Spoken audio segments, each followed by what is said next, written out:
Okay, as we kind of grab it and pull it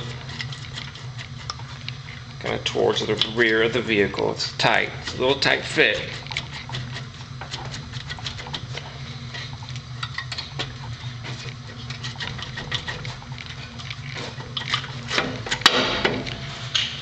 And once you look at it, once you get it off and look at it, you'll see that the piston setup is just like the front. It's a smaller version.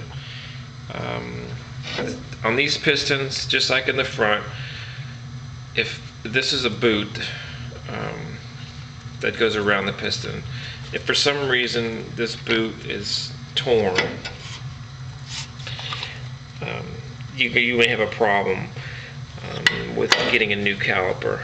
If this particular boot is allowed dirt and stuff to get past that, because in all around in this area right here, where the piston shot, the piston is about that deep, and then if this thing is this truck has 200,000 miles on it, and it's never had calipers replaced on it, and it's never had the rotors replaced on it, because yours truly has maintained it in pretty good standards. So if all we're doing is the pads, we can just do the pads for a long time on this vehicle. But on some vehicles, this particular boot piston, I think it's called a brake caliper boots, dust boots or dust caps. If these get torn, fluid starts to leak. You start losing fluid. You start losing fluid at the front of the vehicle. You're having to add fluid at the front of the vehicle. As it's leaking back here towards the back of the car, you're adding it up there, and it may be a slow leak, but either way, what's going to happen is you're not going to have, see how this is kind of wearing? These pads are wearing kind of in a good wear pattern. They're wearing out really good. But when you get a problem where, say this pad is really thin and this pad is really thick, then you've got a problem with the brake calipers are not clamping down on the rotor. They're not operating, they're not functioning properly. So we're going to go ahead and just do the same thing, basically the same thing we did up the front. We're going to get the C-clamp, and we're going to put the C-clamp in here, and we're going to squeeze this piston back in, and we're going to put new pads up in here, and that's going to be it. That's pretty much it for the job. If you look at the front pads, I've got the other two pads. This is the rear pads, and then these are the front pads. The front pads are the old ones, and you can tell the difference in the size. These have the wear indicator on them also. This is a new one, as you can see. This particular pad is just a good pad. The better pads are going to be more expensive. It came with a shim kit.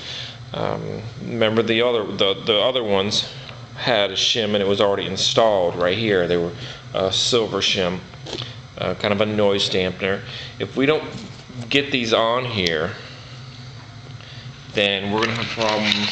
We're going to have problem with brake squeal, brake grind, brake noise, obnoxious brake noise, and that's what these shims do.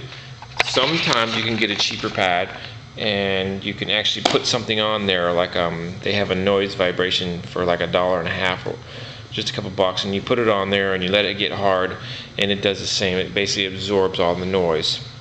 This particular one does not come installed, and you just read the instructions, you bend down the tabs, and then it's got a little backing tape. You peel the tape, and it's real simple. Just pop that on there, and that's going to be it. It's a real basic job. Again, we cannot stress safety on this. We cannot stress enough how you cannot get underneath this vehicle.